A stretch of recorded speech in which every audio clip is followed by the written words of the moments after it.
பெரம்பலூர் தொகுதி வெற்றி பெற வேண்டிய ஒரு வேட்பாளர் பாரிவேந்தர். பெரம்பலூர் தொகுதியை பொறுத்தவரை அது பாஜக வேட்பாளர் பாரிவேந்தர் அவர்களின் செல்வாக்கு மிகுந்த தொகுதியாகும்.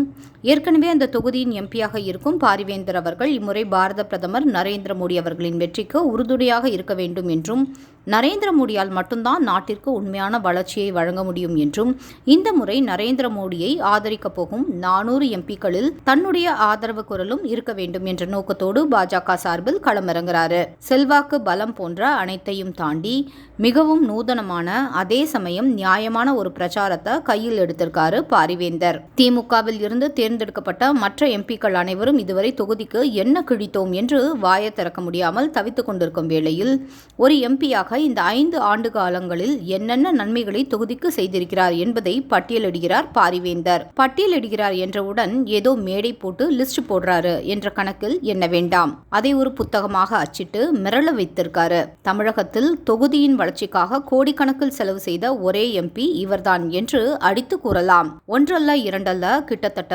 127 கோடி மக்களுக்காக செலவு செஞ்சிருக்காரு. அதுவும் இது எம்பி தொகுதி வளர்ச்சி நிதியிலிருந்து அவர் செலவு செய்யல, அனைத்தையும் தங்கள் நிறுவனம் மூலமாகவே செய்திருப்பதாக அவரே அதிகாரப்பூர்வமாக குறிப்பிட்டிருக்காரு. தமிழக மக்களுக்கு ஒரு கேள்வி, இப்படிப்பட்ட ஒரு நல்ல வேட்பாளரை, அதுவும் வளர்ச்சி நாயகன் மோடிக்கு துணையாக நிற்கும் வேட்பாளரை தேர்ந்தெடுக்கும் அருமையான வாய்ப்பு உங்களுக்கு கிடைச்சிருக்கு.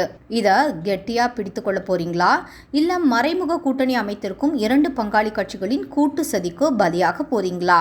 சென்ற முறை 4 லட்சம் வாக்குகளுக்கு மேலான வித்தியாசத்தில் ஜெயித்த வெகு சிலரில் பாரிவேந்தரும் ஒருவர்.